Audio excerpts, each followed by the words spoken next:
계속 갑시다. 자, 교재 16페이지 확인만 하고 갈게. 가끔 수특에서 물어보기 때문에. 자, 3대 시민혁명 관련 문서 있죠? 그래서 너네 1항부죠. 권리장전. 그래서 너네 권리장전 1조, 2조, 3조, 4조 내용 읽어보면 결국 다 뭐냐면 왕 마음대로 하면 안 돼. 이거야. 의회 승인이 필요하다. 그리고 권리장전 확인만 하시면 되고요. 자, 이번에 미국의 독립선언서 내용 보면 자, 모든 사람은 평등하게 태어났고 창조주로부터 몇 개 양도할 수 없는 권리를 부여받았으며 천부인권 사상이죠? 그치? 그리고 두 번째 줄 마지막에 자, 인간은 정부를 조직하였으며 사회계약설 정부의 정당한 권력은 국민의 동의로부터 유래한다. 그런데 어떠한 형태의 정부이든 이와 같은 목적을 파괴하며 언제든 정부를 변형 내지 폐지하여 국민의 안전과 행복을 가장 잘 이룩할 수 있는 밑줄자 새로운 정부를 조직 저항권 사상이지 로크의 영역 이것만 확인하면 되고 자 3번에 보면 프랑스의 인권선언 내용 나와 있잖아. 그래서 1조부터 16조 외울 필요 없이 각각 읽어보고 밑에 설명이 있어. 1조는 뭐를 강조하는지 2조는 그냥 확인만 하면 돼요. 알겠죠? 자 요거 구별만 하면 되니까 특별히 어려운 거 아니야. 자 그 다음에 우리 이제 17페이지 갑시다.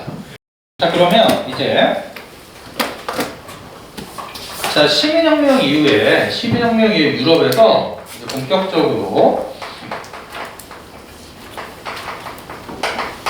자, 근대민 정치가 발전을 하잖아. 그럼 다시 자, 유럽의 근대민 정치는 기본적으로 대의제입니다.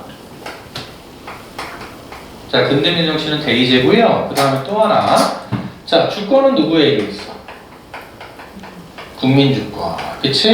그 다음에 이때부터 본격적으로 권력 분립. 자, 권력 분립은 최초로 이권 분립이 주장됐지만 시간이 지나면서 현대 권력 분립은 삼권 분립이지. 자, 그 다음에 자 헌법을 만들고 헌법에 따른 통치, 입헌주의야. 근데 너네가 우리가 이제 입헌주의는 다음 주에 배울 텐데 입헌주의에서 중요한 건 이거 헌법에 따라 통치를 하는 이유는 뭘까? 두 가지 알아놔야 돼. 자, 만약에 헌법을 만들지 않고 그냥 왕이 마음대로 통치하면 권력을 자의적으로 행사할 수 있잖아. 그래서 첫 번째는 통치자의 또는 권력자의 자의적 권한 행사를 경계하는 거고 두 번째는 뭐냐면 그를 통해서 국민의 기본권을 보장하기 위한 거지. 그래서 입헌주의는 자, 통치자의 자의적 임의의 권력 행사를 방지하고 국민의 기본권 보장이 목적. 들어만 봐. 다음 시간 할 거니까. 그래서 국민주권, 권력 분립, 입헌주의인데 또 여기다가 근대 민주정치 때는 뭐냐면 뭐가 발달하기 시작하죠? 자본주의가 발달하기 시작하지. 그치? 그럼 얘들아, 자본주의가 발달하면 경제가 비약적으로 성장을 하되 문제점은 뭐죠? 빈부격차 문제가 심하다. 그리고 불공정 경쟁에서 독점 또는 과점 기업의 횡포 이런 게 발생한다. 그 정도만 너네가 자 확인하시면 됩니다. 자, 그래서 일단 우리는 기본적으로 근대민 정치는 이러한 특징을 갖는데 문제는 자 이때 시민은 주로 부르주아로 국한됐잖아. 그래서 시민은 일단 부르주아는 남성만이야. 따라서 이때 시민은 성별과 모로 재산에 따라 결정됐다. 그래서 일정 액수 이상의 세금을 납부하는 부르주아들이 투표권도 가지고 참정권을 가져서 선거권도 가지고 출마도 하는 거지. 그러면 국회의원은 다 부르주아일 거 아니야. 그럼 국회의원들이 전 국민을 대표하는 것이 아니라 부르주아의 권한만 대표하겠지. 그럼 누가 열받겠어? 나머지들이. 그러면서 이제 시간이 지나면서 이로 인한 문제점 때문에 자 뭐가 이제 본격적으로 시작되냐면 자 참정권 자 확보 투쟁이 본격적으로 시작되고 역사는 항상 첫 번째 또는 1등만 기억하기 때문에 자 시험에는 뭐가 나오냐면 최초의 참정권 확보 투쟁이 자 무슨 운동이 나온다? 차티스트 운동이 시험에 나옵니다. 차티스트 운동이. 자 그러면 자 차티스트 운동은 누가 시작한 거지? 이것도 알아야 돼. 영국의 도시 노동자들이야. 영국의 도시 노동자. 자 산업혁명 이후에 결국 어떤 특징이 생기냐면 공장이 생기면서 노동자들이 착취를 당했는데 수없이 많은 노동자들이 모여 있었잖아. 그러니까 그들이 결국 단체를 조직하고 노동조합을 만들고 우리한테도 참정권을 달라 하는 투쟁을 했는데 중요한 건 뭐냐면 이 차티스트 운동에서 주장한 내용을 문서로 정리한 게 있죠. 뭐야? 인민헌장. 너 이거 다시 한번. 지금 문서가 몇 개 나왔니? 4개 나왔죠. 영국의 명예혁명, 미국의 독립선언문, 프랑스 인권선언, 차티스트 운동, 인민헌장.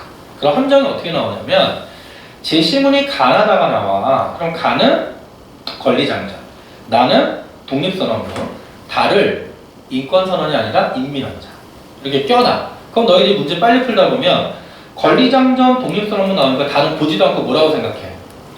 인권선언이라고 생각하고 문제 풀다가 낚일 수 있다는 거야. 그래서 일단 인민헌장이 있고요. 자, 인민헌장에서는 몇 가지 요구사항을 주장하냐면 6가지 요구사항을 주장하는데 일단 너네가 반드시 암기해야 되는 게 있어. 너네 이거 인민헌장이 시험에 나오면 난이도가 확 올라가. 왜냐면 놓치는 것이 있는데 하나 물어보자. 지금 이제 최근에 선거가 있으니까. 자, 우리나라도 헌법에 민주선거의 4원칙을 천명하고 있거든. 그럼 민주선거의 4원칙이 뭐죠? 보통선거, 평등선거, 직접선거, 비밀선거야. 그러면 너네가 뭐만 좀 집중적으로 알아두냐면 잘 봐. 자, 보통선거랑 자, 평등선거 알아놔야 돼. 그럼 얘들아 보통선거는 뭐죠? 머릿속에 항상 넣어. 보통선거는 누구나. 보통선거는 누구나. 자, 그럼 생각해봐. 근대 민주정치에서 시민은 성별재산, 즉 부르주아들만 가져갔지. 그럼 누구는 제외됐어? 가난한 남성, 여성은 제외됐잖아. 그러면 누구나가 아니지. 그럼 무슨 위배야? 보통선거 위배로 제한적 민주정치였지. 그치? 그래서 자, 우리나라는 지금 어떻게 되냐면 우리나라는 만 18세 이상이면 선거권을 부여하잖아. 그럼 만 18세 이상이면 누구나 성별에 상관없이 재산에 상관없이. 그치? 그래서 보통선거는 누구나고요. 근데 평등선거는 뭐냐면 투표를 하지. 즉 선거에 참여한다면 그 표의 가치가 뭐 해야 돼? 같아야 돼. 그래서 뭐냐면 표의 등가성의 실현을 우리가 평등선거라고 해요. 그럼 투표 가치의 동등성이잖아. 근데 중요한 게 뭐냐면 결론부터 여기서 이제 차티스트 운동이 나오는데 이 차티스트 운동은 보통선거를 주장했다면 무조건 틀린 거야. 보통선거를 주장한 것이 아니라 이 차티스트 운동은 평등선거를 주장합니다. 이게 제일 중요한 거예요. 차티스트 운동은 평등선거를 주장한다. 자, 교재를 볼게요. 자, 너네 17페이지 가운데 보면 차티스트 운동에서 인민헌장의 6가지 요구사항이 있죠? 1번 봅니다. 21세 이상의 밑줄 쫙 쳐. 모든 남성 밑줄. 자, 차티스트 운동에서는 모든 남성에게만 선거권을 부여하라고 했잖아. 그럼 누구는 제외했어? 여성은 제외했기 때문에 보통선거 누구나가 아니야. 그럼 너네가 그냥 문제를 푸는데 갑자기 선택지 뜩 하고 나오는 거야. 인민헌장에서는 보통선거를 주장했다. OX. 무조건 X가 되는 거야. 남성에게만 선거권을 부여하라. 자, 2번째. 당연히 비밀투표하자는 건 당연한 거고요. 3번째는 하원, 의원 출마자의 재산 자격을 없애라. 그리고 일정 액수 이상의 세금을 납부해야 출마할 수 있잖아. 노동자들은 출마 못하지. 그러니까 이걸 없애야 노동자들이 출마하겠다는 거고.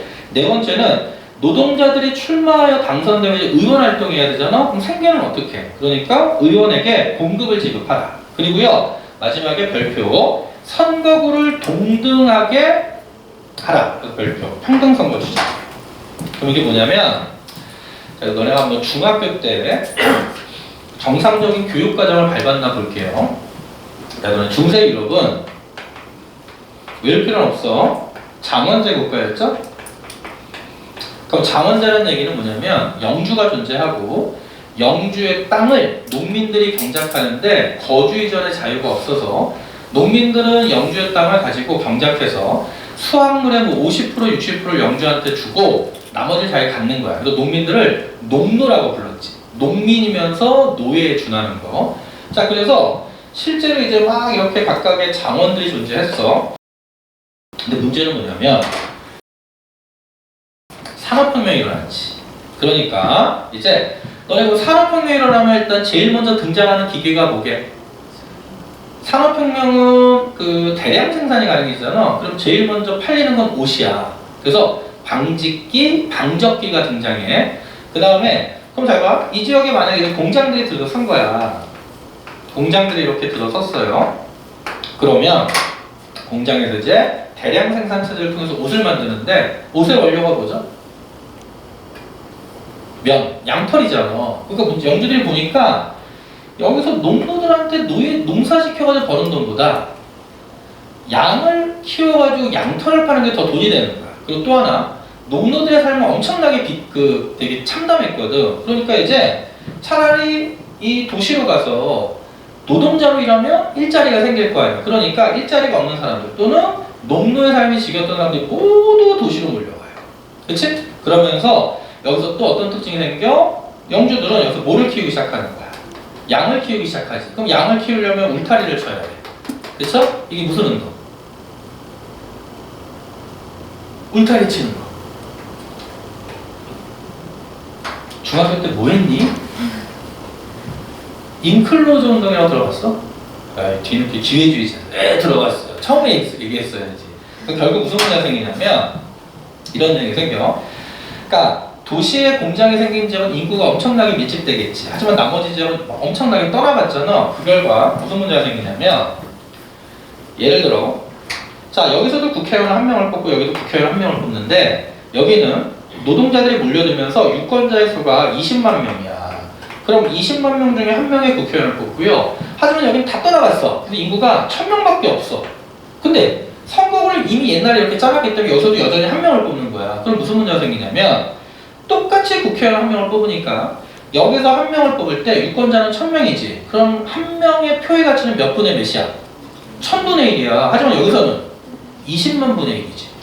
결국 선거 구간의 인구 편차가 너무 커지니까 유권자들의 투표의 가치가 격차가 엄청나게 심해지잖아. 이게 바로 뭐냐면 투표 가치의 동등성이 훼손된 무슨 선거? 평등선거 위배야. 따라서 선거구를 동등하게 하는 얘기는 이걸 조정해서 최대한 비슷하게 하자. 이 얘기죠? 그래서 별표 평등선거 주장이야. 그래서 나중에 우리가 이제 정치 형태 배울 때 소선거구제, 중대선거구제 이런 거 배우면서 특히 보통선거, 평등선거에서 평등선거에 위반되는 사례 3가지를 볼 거거든? 그럼 너네 미리 하나만 생각해. 그래서 자 선거구 간에 인구 격차가 또는 인구 편차가 크면 평등선거 위배다. 선거구 간의 인구 편차가 크면 평등선거 위배다. 자 그러면 자 정법 작년에 공부한 친구 있으니까 한번 물어볼게요. 우리나라 국회의원 선거에서는 선거구 간의 인구 편차를 몇 대 몇 이내로 제한하죠? 1대2. 1대2 이내로 제한하고 있다. 그걸 넘어서면 무슨 선거 위배? 평등선거 위배. 근데 너네 그 지방선거 있잖아. 지방선거에서 1대4까지 가능해요. 외울 필요는 없고 국회의원 선거는 1대2로 제한하지만 지방선거는 현실적 여건상 1대4까지도 가능하다. 자, 그래서 일단 여기까지. 다시 한번 요 내용이 제일 중요합니다. 요 내용. 오케이? 자, 그럼 이제 차티스트 운동까지 정리가 됐어. 그럼 그 결과 처음에는 영국에서 도시 노동자들이 들고 일어났지만 그 요구사항이 엄청난 시위를 하니까 영국 의회도 이를 받아들이면서 계속 선거법을 개정해. 그 결과 점점 참정권이 확대되다가 영국 같은 경우는 1928년에 이제 최종적으로 5번째 선거법 개정되면서 20세 이상 남녀 모두에게 선거권을 부여해요. 자 그러면 이제 자 참정권 확보 투쟁의 결과 20세기에 들어와서 이제 무슨 민주정치로 바뀌죠? 자 현대민주정치로 바뀌지? 그럼 첫 번째 자 현대민주정치의 특징은 혼합민주정치지. 그러면 혼합민주정치라는 얘기는 뭐를 기반으로 하면서 대의제를 기반으로 하는데 대의제의 위기가 닥치죠. 그럼 이제 대의제의 위기란 얘기는 대표를 뽑았더니 제대로 하더라 안 하더라 못하더라. 그리고 대표들의 전문성이 떨어지면서 누가 오히려 강화돼? 행정부가 강화되는 거야. 그래서 우리가 이런 걸 행정부의 우위 또는 행정국가화 현상이라고 해요. 그래서 너는 항상 머릿속에 뭐라고 그러냐면 대의제의 위기는 행정국가화 현상 또는 행정부의 우위야. 그치?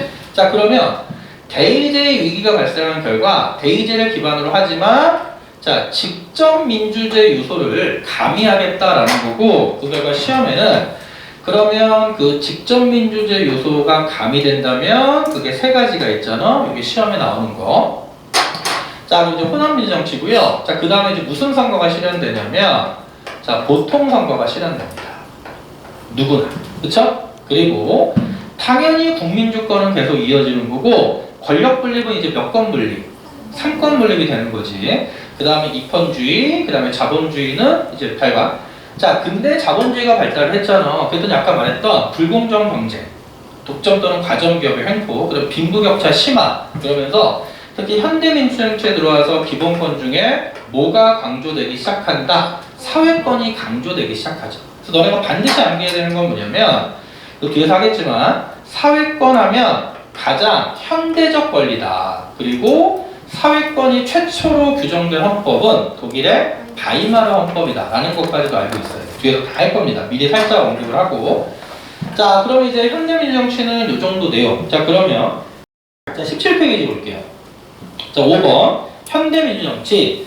자, 간접민주정치 일반화죠. 하지만 대의제 위기로 밑에 보면 이제 호남민주정치죠. 그래서 국민투표, 국민발언, 국민소환. 그리고 당연히 대중, 다수가 주인이 되는 대중민주주의고 마지막에 복지 이념의 정착.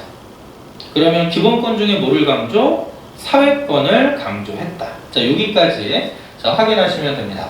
자, 그럼 이제 여기까지 확인이 됐으면 이제 조금 더 심한 내용 볼게. 그럼 다시 현대민주정치는 호남이잖아. 그럼 대의제를 기반으로 해서 직접민주주의 요소를 가미했다면 그러면 그 경우에 그 직접민주주의 요소가 뭐가 있느냐? 첫 번째는 뭐가 있다? 국민투표 있고요. 두 번째는 뭐 있다? 국민 발언이 있고, 자, 세 번째는 뭐가 있다? 국민 소환이 있다. 그럼 이제 이거 알고 있어야 돼. 자, 첫 번째.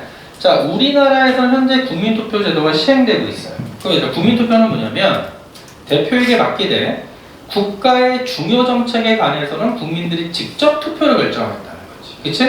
자, 두 번째. 국민 발언은 뭐냐면 대표를 뽑아놓고 대표에게 맡겨놨어. 즉, 의회에 맡겨놨는데 국회의원들이 제대로 안 하는 거야. 근데 얘들아, 국회의원들의 가장 기본적 활동은 뭐죠? 의회의 기본적 활동은 입법이잖아. 법을 만드는 거.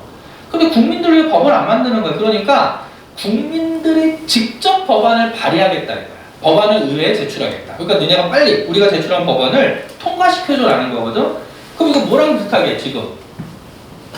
너네 우리나라 청와대에 보면 국민청원 있잖아. 그거 뭐냐면 답답한 국민들이 청원을 올리지. 그럼 대통령이요, 청와대에서 20만 명 이상의 동의를 얻은 국민청원에 대해서는 반드시 답변을 해줘야 돼. 오케이?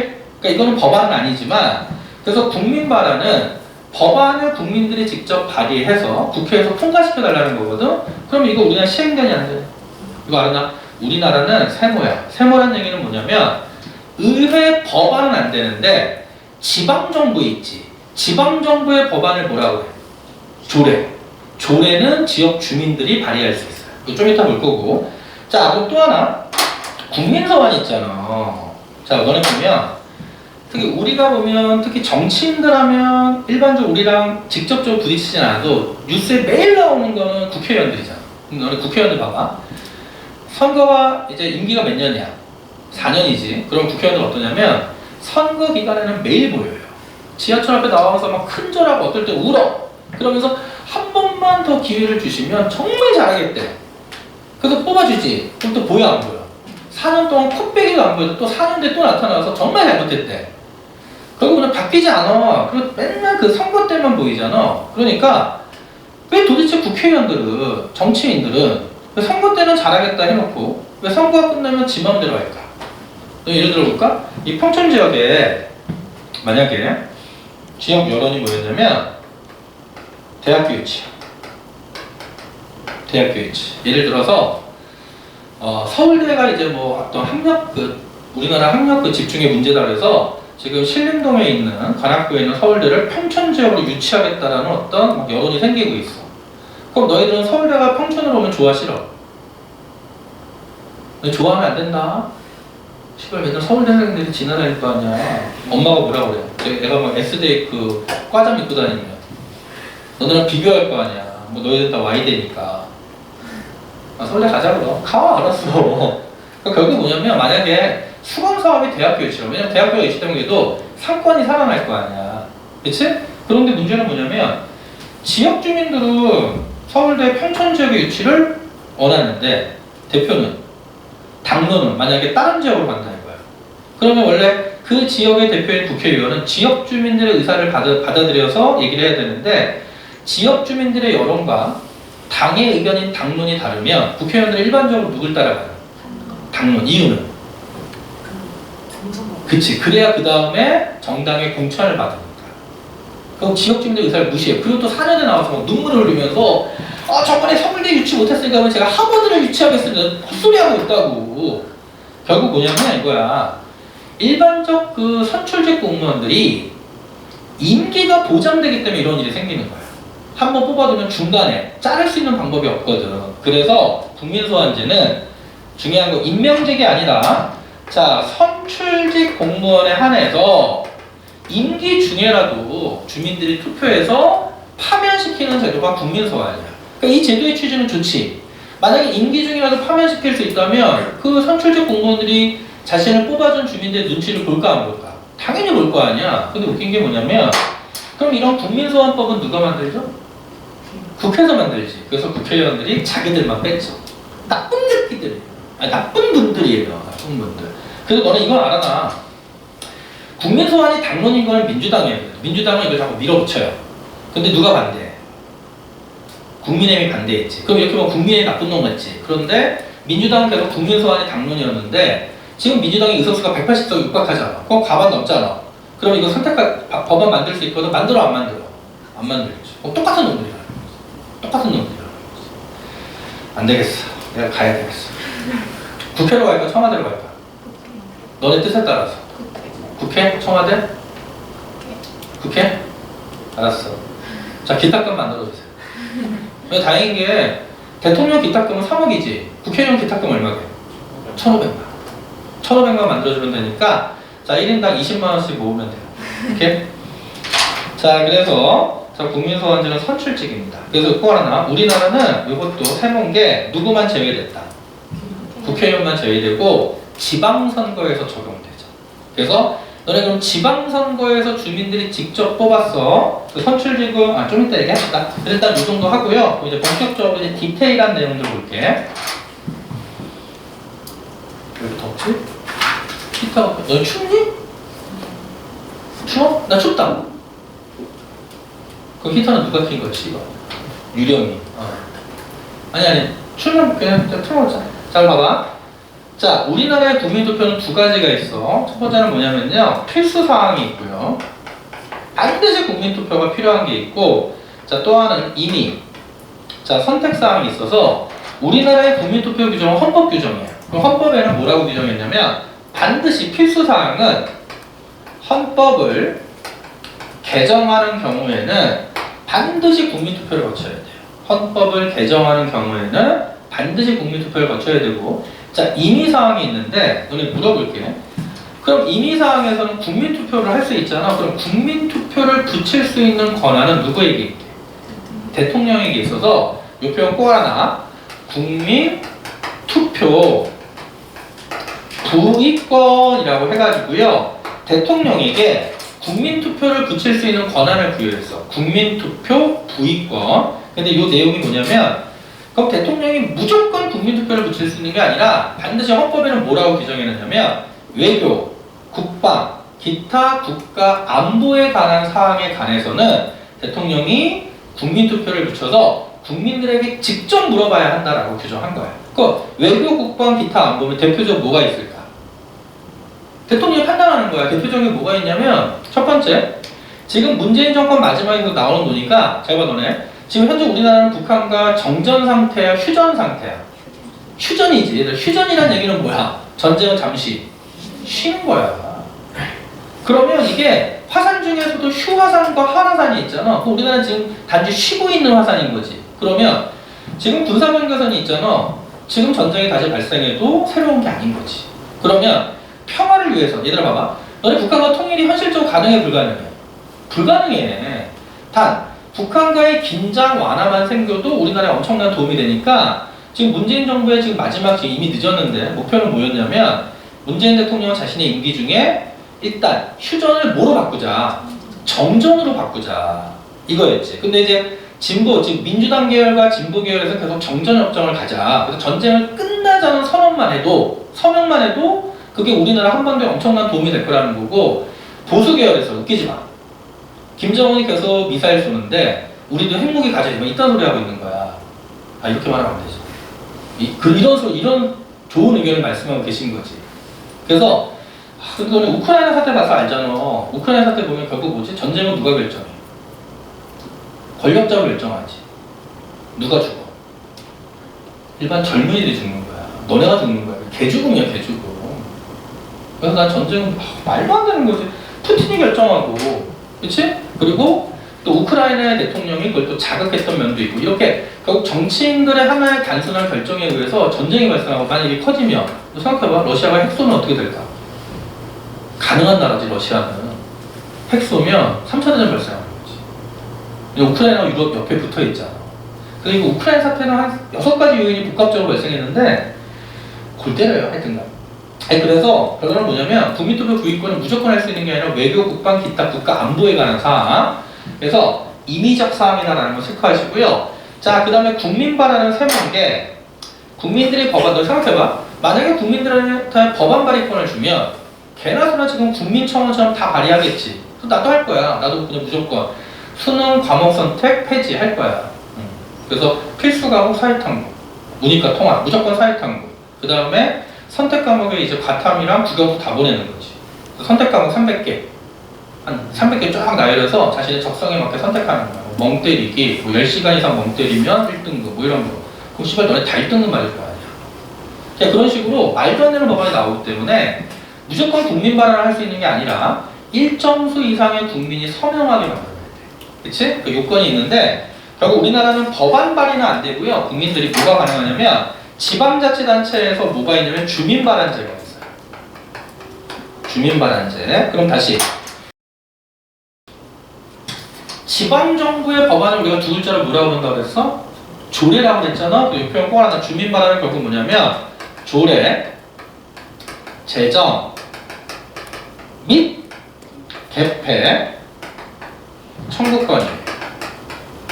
즉 지역 주민들이 일정수 이상 서명하여 조례를 만들어주세요, 개정해주세요, 폐지해주세요라고 청구하는 거예요. 그래서 조례 제정 및 개폐 청구권. 돼요? 그럼 하나 더. 심화 미리 하자. 그럼 지역 주민들이 조례 제정 및 개폐 청구권을 행사하면 누구한테 해야 되니? 지방의회가 있고 지자체장이 있잖아. 그럼 조례는 누가 만들어?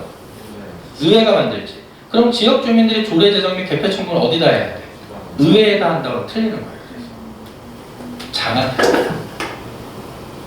특히 지방자치제도는 심화 내용 나올 수 있기 때문에 미리 하나 하고 가자. 조례 제정 및 개폐 청구는 누구한테 하냐면 지자체 장한테 하는 거예요. 미리 암기해. 나중에 설명할 거야. 아직 안 바뀌었죠. 나중에 설명할 거야. 자, 그 다음에 이제 국민소환제 봐봐. 국민소환제 보면, 자, 이제 국민소환제는 누구는 제외한다고? 국회의원은 제외했지. 그치? 그러면 우리나라에서는 국민소환에는 무슨 소환? 주민소환. 근데 오늘 주의할 건 뭐냐면 선출직 공무원에 한해서만 주민소환이 가능하잖아. 그럼 잘 봐. 국민소환이나 주민소환이니까 선출직 공무원 중에서 지방정부지. 그러면 누구 소환할 수 있죠? 직접 뽑은 사람을 소환할 수 있는 거. 그럼 누구? 첫 번째 지자체 장. 그치? 두 번째는 지자체 의회 의원 중에는 무슨 의원만 소환할 수 있냐면 지역구 의원만 소환할 수 있어요. 얘들아, 비례대표 의원은 사람 보고 찍은 거야, 정당 보고 찍은 거야? 정당 보고 찍었기 때문에 꼭 알아둘게. 자, 비례대표는 제외한다. 근데 이거 진짜 잘 나와. 비례대표 제외. 오케이? 그 너희들 또 함정에 빠지면 안 되는 게, 나중에 지방자치에서 본격적으로 배우면 주민소환, 주민발언 외에 뭐 주민투표도 있고 주민감사 등등이 있거든. 그러니까 주민투표는 어떤 거냐면 그 지역의 중요한 일을 지역 주민들이 투표를 통해 결정하잖아. 근데 얘들아, 주민소환도 선출직 공무원을 임기 중에 투표를 통해 파면하는 거지. 그럼 여기서 주민 투표라는 표현 나올 수 있어 없어? 주민이 투표해서 파면하는 거잖아. 근데 너희들은 문제 빨리 읽다 보면 투표라는 표현만 보고 주민 투표라고 생각하면 안 돼. 주민 소환에서도 주민들이 투표하는 거야. 오케이? 나중에 또 자세히 배울 테니까. 자, 일단 직접민주제 요소 세 가지. 국민투표, 국민발언, 국민소환. 하지만 우리나라에서는 이거 반드시 암기해야 돼. 국민투표는 필수사항 헌법 개정. 지금 외우자. 임의사항은 국민투표 부의권, 대통령이 외교, 국방, 안보 등 기타 중요 사항에 대해서 국민투표를 붙일 수 있고, 국민발언이 아닌 주민발언.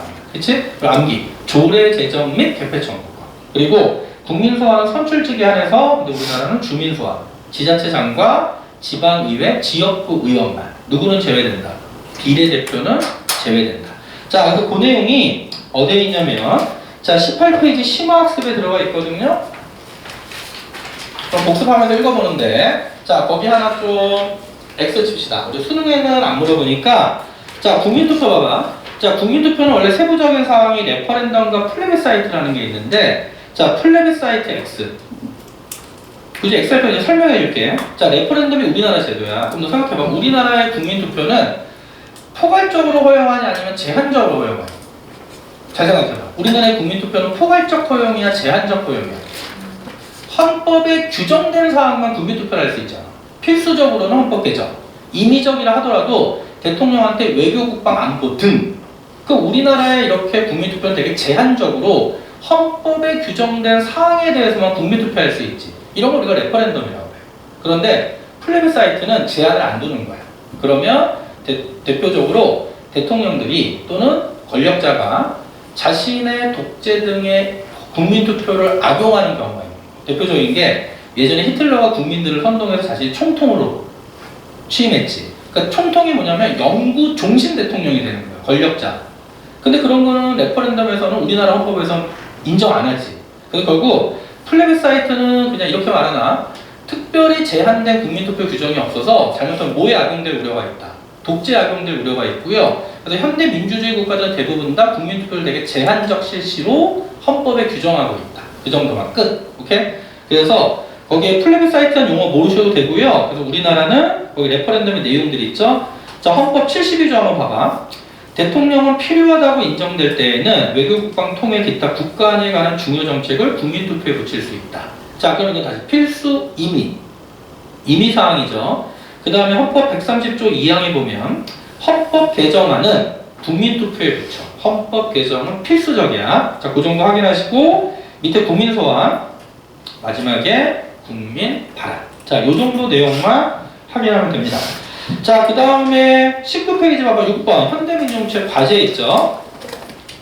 뭐냐, 어려운 거 아니니까 확인만 해. 교과서에 있기 때문에 일단 참여민주주의가 확대돼야 되겠지. 두 번째는 사회통합이 필요할 거고요. 세 번째는 인권보장이 필요하다. 끝. 그냥 한번 읽어보면 돼. 특별히 어려운 내용은 아니니까. 근데 요거 하나만 좀 체크할게요. 자, 특히 거기서 사회통합이 있는데, 사회통합이 있다는 얘기는 결국 뭐냐면 사회 안에 갈등이 존재하는 거잖아. 그러면 어떤 게 있냐면 주류가 있고 비주류가 있어요. 그럼 너네는 주류야 비주류야? 너네 물어볼게. 너네 어디 가서 자신의 신분을 얘기할 때 고등학생이라고 하니 대학생이라고 그래? 좀 우울해지지. 나도 그랬어. 뭐라고 그래? 말 못하지. 그냥 말을 흐리지 않아. 이게 무슨 말이냐면 이게 되게 참 재수생들이 애매해. 어디 가서 자신의 신분을 말하기도 좀 그렇고, 그치? 아니, 신분이라는 표현보다는 자신의 위치, 뭐라 그럴까, 위상, 뭐. 하여튼 그래서 이거 우리도 비주류지. 나도 비주류지. 그럴까? 내가 주류일까? 근데 나도 이미 뭐 기득권 층이니까. 근데 이 얘기를 왜 하냐면, 자, 보통 그 사회의 비주류들은 엄청나게 차별을 받잖아. 주류에 의해서. 그래서 우리가 사회문화에서는 이런 비주류, 차별받는 집단을 뭐라고 불러? 사회적 소수자라고 부르잖아. 그쵸? 그럼 얘들아, 사회적 소수자는 수가 적은 거야? 뭐가 적은 거야? 권력의 열세에 있는 사람들이지. 그럼 우리가 과거에는 주로 남성과 여성 중에 누가 사회적 소수자였어? 여성이 과거에 소수자였고요. 그 다음에 또 보면 우리나라 보면 지역적으로 보면 과거에는 영남, 호남 중에 누가 사회적 소수자 집단이었어?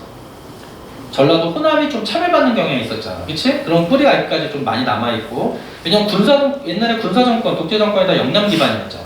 그치?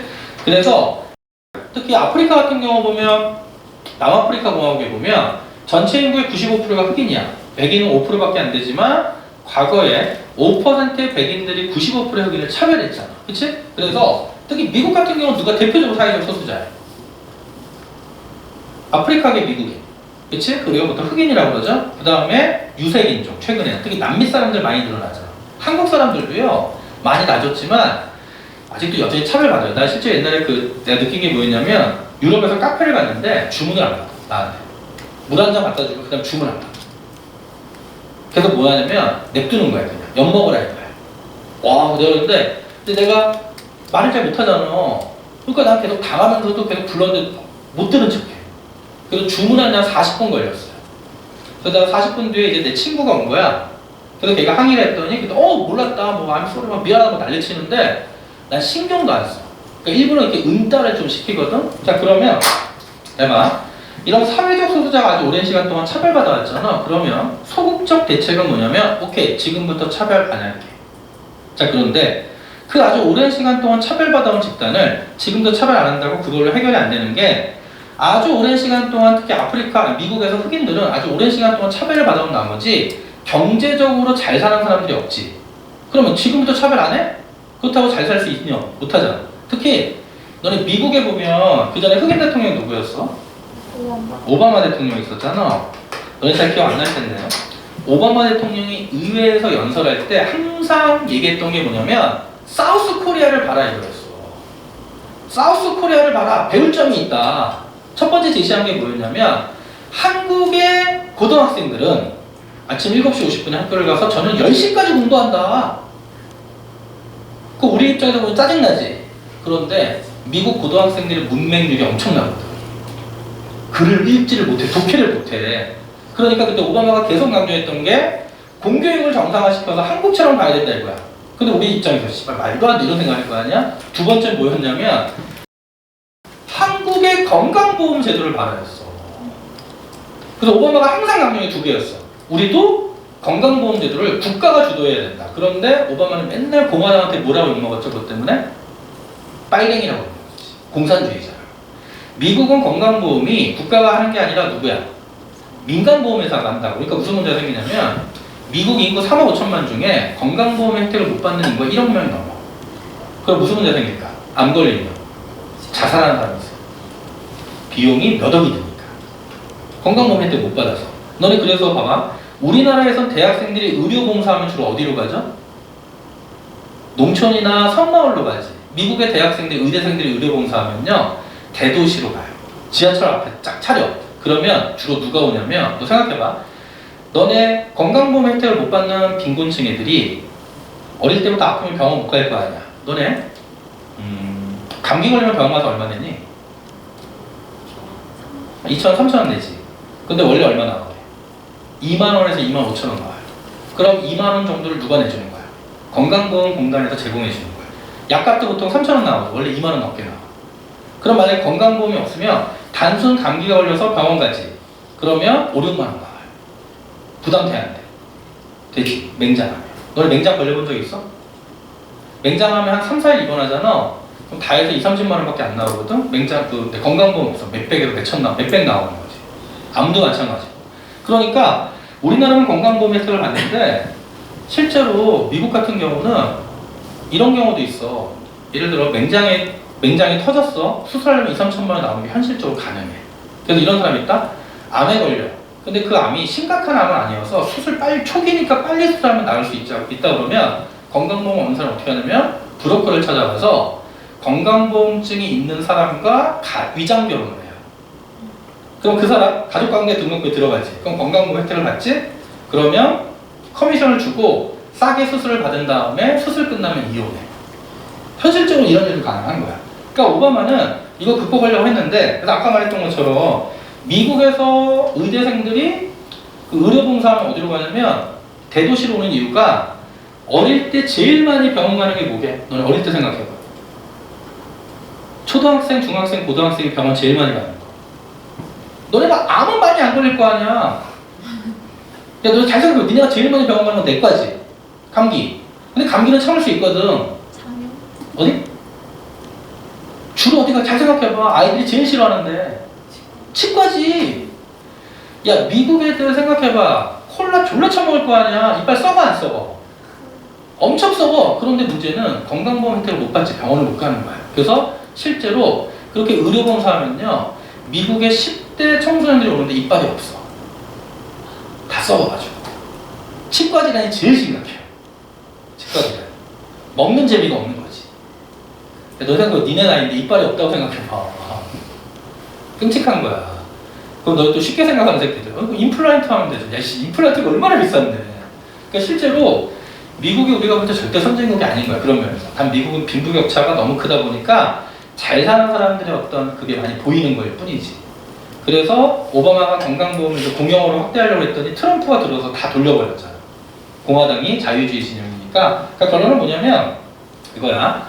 좋아, 그럼 앞으로 이제 흑인들 차별 안 할게. 근데 흑인들은 아주 오랜 시간 동안 구조적으로 차별을 받아왔기 때문에 경제적으로 빈민층을 차지하고 있어서 지금부터 차별 안 해도 교육 수준이 낮잖아. 그러니까 단지 소극적으로 차별 안 하고 끝내는 게 아니라 그들에게 좀 혜택을 주자.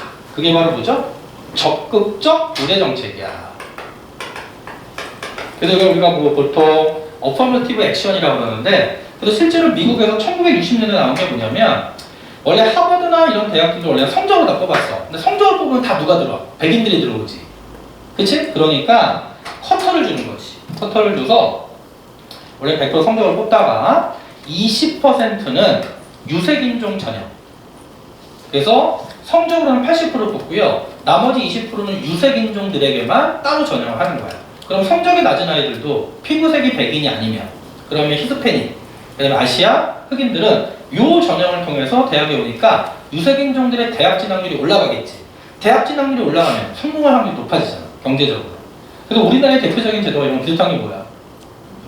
농어촌 균형선발제지. 농어촌 균형선발제. 그래서 재밌는 게 뭐냐면, 너는 이런 거야. 수도권이나 서울에서 학원 수업 듣고 성적이 예를 들어 500점 만점에 490이 나오는 애들이 있는데, 지방에서는 학원이 없잖아. 지역은. 그러면 EBS 인강만 듣고 성적이 한 420이 나와. 그러면 490 나오는 서울대 가지. 하지만 지방에 420 나오는 서울대 못 가지. 그럼 얘네들도 똑같이 서울에서 비싼 학원 다녔다면 얘들도 490이 나올 수 있었다 라고 뽑아주는 거지. 그럼 뽑잖아. 그럼 너네 봐봐. 너네 실제로 그래서 우리가 보통 일반적으로 정시가 있고 수시가 있잖아. 그럼 얘네들이 대학 오잖아. 그러면 학점 평균은 평균적으로 누가 높게? 수시를 높아. 약간. 왜? 정시는 수능형 공부만 하면 되잖아. 그러니까 주로 학원이 만들어준 거지. 수시는 평소 자기가 내신 관리도 하고 학종도 마찬가지 다 관리했잖아. 그래서 실제로 자기가 혼자 하는 법이 좀 익숙한 애들이야. 그래서 실제로 평균 성적은 오히려 수시가 정시도 약간 높고요. 또 하나 특징은 아까 봤던 그 쿼터 애들이 좀 더 높은 경향이 있어. 반성하셔야 돼요. 그래서 대학 가서 열심히 공부해야 된다. 오늘 요새 학점은 4점 만점 한 몇 점 맞아야 돼? 4점 한 3 맞아야 돼. 이렇게? 4점 만점에 3.5 이런 거 어디 가서 내밀지도 못해요, 요새. 애들 공부 열심히 해서. 그래서 너네 지금 재수하면서 공부하는 게, 특히 고3 때 공부하는 게 제일 쉬운 거야. 대학교 가면 신기한 게, 너희는 지금 공부만 하는데 잘 안 나오잖아. 대학은 신기한 게요. 보통 때는 술 먹고 놀다가 시험 기간, 그러니까 학교 수업은 무조건 듣고, 시험 때 빡세게 하면 성적이 잘 나와요. 그래서 나도 대학교, 지금도 애들 그런데, 시험 기간 때 한 2주 밤새면 기본이에요. 대학생들. 2주 밤새. 너네 여태까지 밤새면서 공부한 적 있니? 있을 수 있지. 단, 그 다음날 가서, 그 다음에 시체로 자잖아. 나도 대학교 때 내가 7일 동안 안 자본 적 있어요. 7일 동안 안 자봤어. 7일 동안. 가능해. 그 커피를 하루에 30잔씩 마시고요. 10분마다 마시는 거예요. 그 다음에 커피도 그 살 때 어떻게 사냐면, 샷을 한 10개 추가해요. 무슨 말인지 알지? 진짜 진하게 해서. 그리고, 시험 끝나면 이제 엄청 졸린 와중에서도 일단 술을 마셔야 돼. 술을 미친 듯이 마시고 한 3일 동안 자는 거죠. 가능해요. 대학 가서 공부하는 게 진짜 자기가 원해서 공부하는 거라 빡세게 합니다. 자, 그래서 일단 우리 거기까지 해서 거기 사회통합에 뭐 적극적 우대 정책 있죠? 이해해? 근데 이제 하나만. 그럼 적극적 우대 정책을 하면 비주류, 사회적 소수자의 어떤 그 혜택을 받는 거지. 그럼 어떤 문제가 생길 수 있을까? 그치? 역차별 논란이 생길 수 있지. 누구 입장에서? 주류 입장에서. 왜냐면 하버드대가 10,000명을 성적 순으로 뽑았어. 다 100인이 들어갔는데 이제 20%의 2,000명을 뭐로? 그 유색인종한테 쿼터를 주면 성적에서 8,001등이 있잖아. 그럼 8,001등은 들어가 못 들어가? 이제 성적으로 8,000명만 뽑으니까. 그럼 주류 집단에서 오히려 이게 또 하나의 역차별이다라고 주장할 수 있다. 자, 그 정도만 확인하면 되고, 이거 설명하는 게 원래 사회문화에 나오는데 정법에서도 사회통합 관련해서 1피자로 교과서에도 언급이 돼 있어서 개념 수업할 때 자, 한번 확인하시면 됩니다. 자, 그럼 이제 우리 테마 2번 민주정치 발전까지 정리가 된 거고요. 다음 주부터 이제 헌법 관련 내용을 갈 거고, 그 다음에 과제는 우리가 오늘 한 데까지 있죠. 민주정치 발전까지 꼼꼼히 풀어보시고, 질문 시간, 중요한 문제는 아직 특별히 없어. 그래서 이런 거 풀어보고, 중요한 문제도 나중에 수업 중에 또 풀어주도록 할게요. 오늘 진도는 여기까지 나갑시다. 여기까지 나가고, 뭐 질문 있는 친구들 질문하세요. 여기까지 합시다.